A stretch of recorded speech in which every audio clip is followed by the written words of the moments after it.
This is an electric unicycle. You balance on it. It's kind of like the Segway, but it's got one wheel.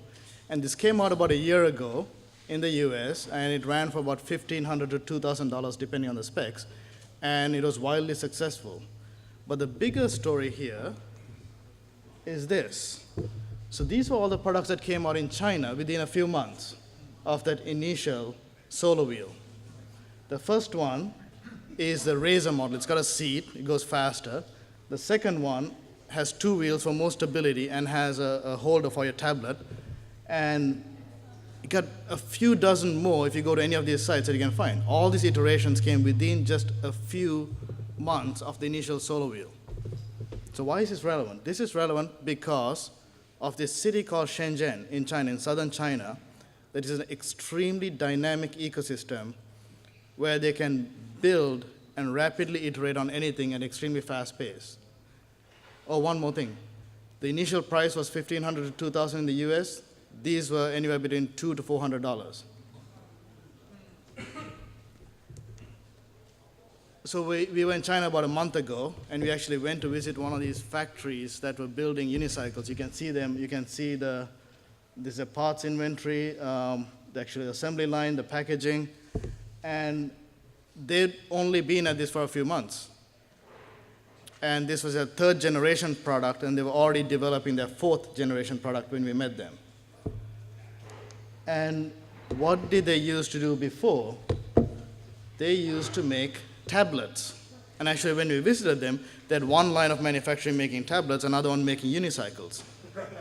And we asked, well, how do you get into the unicycle business? Turns out the guy who owns a factory, the factory boss came to the US, saw this item, thought it was pretty cool, and took one back, took it apart, essentially reverse engineered it. But the way he could do it was they have all these brother factories, all these people who are loosely connected, and he could connect to another factory that said, hey, we can make these batteries and make it better. We can make this motor and make it better. And they put this thing together within a few weeks. They had the first prototype, they were selling it, and then they kept improving it. So initially you think, oh, they just took our idea and copied it. Well, it goes way beyond that. They didn't just copy it, they improved upon it with every cycle. They applied design for manufacturing principles to make that cost come lower every single time. That's how they got 4 or 5 iterations in such a short span of time. And when you have a whole ecosystem of these factories doing the same thing, that's what gets you the amount of innovation you did. The reason I'm showing you this is how do you nurture such an ecosystem? Why do we call this a dynamic ecosystem? Here's another example that kind of illustrates the same point, also from Shenzhen. I'll have these toys with me so you can come see me later if you want to see them. This is a flashlight.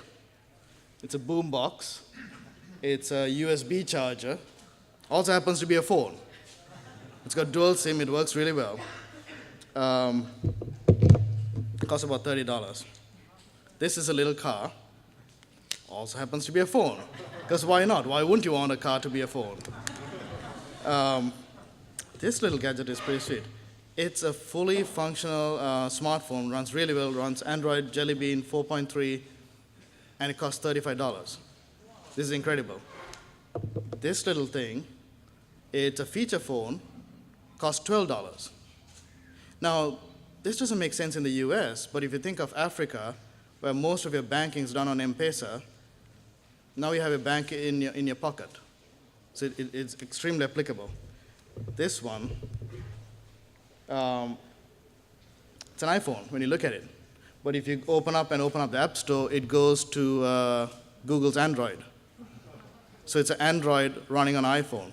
And I got another little music phone here. So all of this, and this phone costs $100. Why are these relevant? Because unlike the previous one where they just copied it, these items weren't just copied. These were made specifically for niche markets. They may not apply to the US, but for the markets that they do take them to, these are extremely applicable. Someone wants it, that's why they're making it. They're not making it for fun. In China, you don't hack for the sake of hacking yet. But, so these are all made for a reason. And these all came from the gray market manufacturers, the Shanzai, who did the same iteration with the unicycles. And the ability to do this at such low cost high quality products, low cost, in short batches, in small manufacturing batches. No one else can do that yet. And that's why I think there's an opportunity here. Well, how can they do this?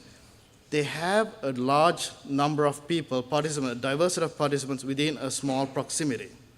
So they're close to the raw materials, they're close to the components, and they're close to the manufacturers of the industrial equipment.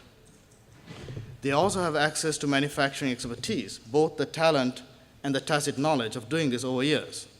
And that's the sort of ecosystem that you want to build. This is from the markets in Harsham Bay. That's where I bought all these phones. You can pretty much buy any component you want for anything within these markets, and it's an image of the density of knowledge and information available there. I keep using this term dynamic ecosystems. What's the difference between a dynamic ecosystem and a static ecosystem? Well, two things primarily. One, it's not just about effectively connecting people together. It's actually about connecting people but helping all of the participants do better faster. How do you improve people's skills faster? That's what makes it dynamic. The second part is the ability to create long-lasting, sustainable, deep-rooted, trusted relationships. That's why that unicycle thing worked over there, because all those people knew each other for many years. They could connect, they could find all the relevant parties very easily, and they had a trusted, deep relationship. And having this fabric it's what makes Shenzhen agile, nimble, and also they can sustain their dominance for a while, because they can reform to any market need that comes up. And that's what makes a dynamic ecosystem. So why do cities matter? What does this have to do with cities? Well, cities are an extremely good vessel for dynamic ecosystems. You got high density, got lots of people in a very small area. You've got the potential to build long-term trusted relationships. These are people you meet every day in your walk of life. And you have lots of public spaces, public platforms that can come together at scale. So cities are extremely relevant for this. But it goes beyond just connecting. How do you actually get them to improve their skills as a whole ecosystem? I should step back and introduce myself and where I'm from. Duleesha Kulasooriya from the Center for the Edge. It's a part of Deloitte Consulting. We're a small management research institute. We started about 7 years ago, and our mandate is to look around the corner. What do we not see yet that's coming, and how do we understand the deep structural changes, and how do we build frameworks to address it, not just to survive, but to thrive in this world we're coming into. So we look at it from the individual level, look at it from the institutional level, and look at it from the civic level. This particular one is at the civic level. I lead strategy for the center, and for the last few years, I've been looking particularly around business landscapes, how business landscapes are shifting, and within that, at the maker movement and making and manufacturing. So that's been my focus, and that's why I was showing those pictures from there. For the rest of the presentation, I want to focus a little bit more on one particular framework called shaping strategies. And it's a way we can take a city, apply this framework, and make it into a dynamic ecosystem. So shaping strategies. One quote that we should hear a lot more is that times of great disruption are also times of great opportunity. And we forget that. We see a lot of change around us, and what we do, we tend to hunker down. And we tend to get into, let's wait and see. We don't know what's going to happen. We get into a wait and see mode. And we become extremely reactive. And we forego the opportunity to be proactive and use this change as a way to shape an industry or an ecosystem to your benefit. Because we are like, well, we don't know what's going to happen yet. Let's wait and see. And this shaping strategy is a way to actually shape a point of view and to drive a large number of people towards a common goal. So to define it better, I would say it's to create a set of incentives to mobilize a large diverse population to come together and to create a future that benefits the whole ecosystem, that benefits everyone. And that's essentially what you want to do. And cities are a great place to test that. So there are three parts to this: a shaping view, a shaping platform, and acts and assets. The shaping view is like, what's your big idea? What's your big, bold statement? What's your big idea? What's your big, bold statement about your vision for the future? It has to be a vision that pulls everyone in, the diverse population. It has to mobilize, it has to galvanize people to come together for it. And then this shaping platform, what platform do you have for folks to gather together? It could be a physical platform. I think in San Leandro, this gigabit, the Ethernet thing is a huge platform that can connect people together, that can bring people together. But how does it help everyone? Does it help everyone learn faster and learn better? And acts and assets. Could you make a bold commitment towards something to show that you are really committed to going ahead with this? So those are the three parts of the whole shaping view. And cities can do a lot with this idea. So I want to walk through two examples from the US around this. This first picture is from the city of Louisville. It's a micro-manufacturing facility called First Build. And they opened it in July of this year. I'm working very closely with them. It's a three-way partnership. It's with the city of Louisville, GE, and the University of Louisville. They came together to put this together. The university had this building. It was a building that they weren't going to do anything with. They refurbed it completely. The city made sure that they got all the permits, got everything done. They provided all the services to make sure that this got up and running literally within 2 months. And GE brought in the equipment and the people to actually run this. Now, why is GE doing this? GE is doing this because they realized they can't be innovative anymore. It takes them 4 years to get a product out. 6 months to 18 months to do the engineering and design, another year to do the market validation, and another year to do to get all the channels secured. 4 years. I mean, by the time the product's out, it's already out of date. So they needed to be more innovative. They needed to do something different. First Build is a way to connect with the consumers directly. So it's an open platform where anyone can come in, give their ideas, work with them, and then they would actually design those, prototype them, and build them within this facility. University of Louisville is extremely excited because now it gives their students something very meaningful.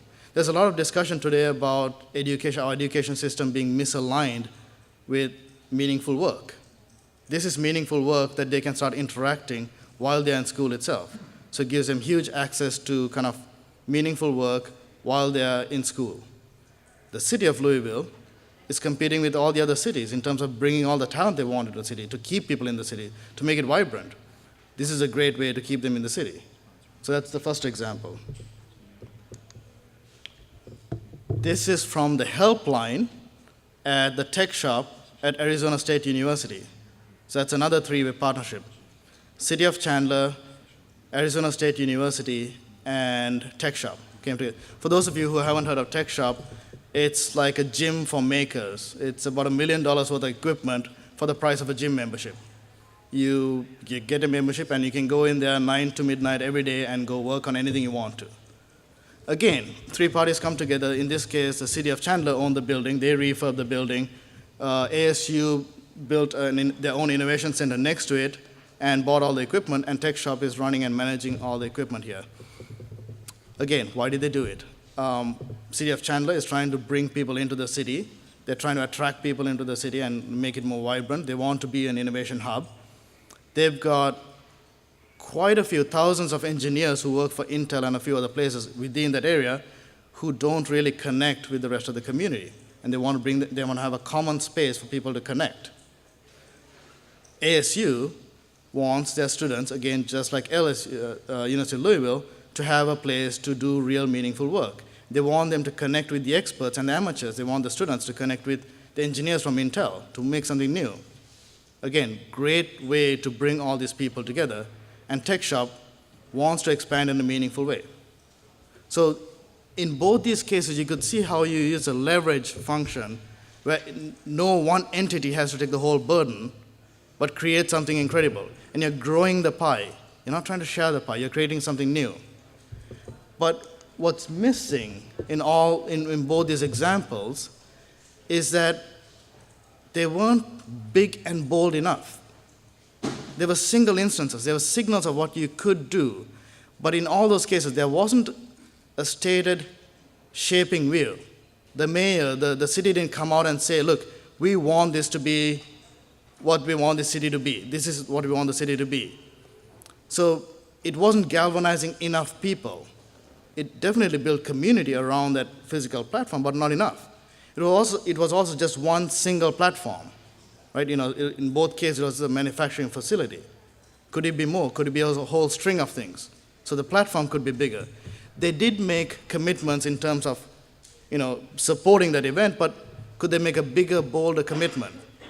So I think there's a huge opportunity here, particularly for small, nimble, smart cities like San Leandro, to really shape their future by looking at these examples, looking at an example like net zero, and saying, what can we do to make this bigger? How could we make this a bigger vision and shape your future? Now, for the rest of the day, you'll hear great examples, little elements of this. You'll hear about gigabit Ethernet. You'll hear from educators. You'll hear from artists. You'll hear from high-tech companies and big healthcare companies. How could all of this come together in a fabric?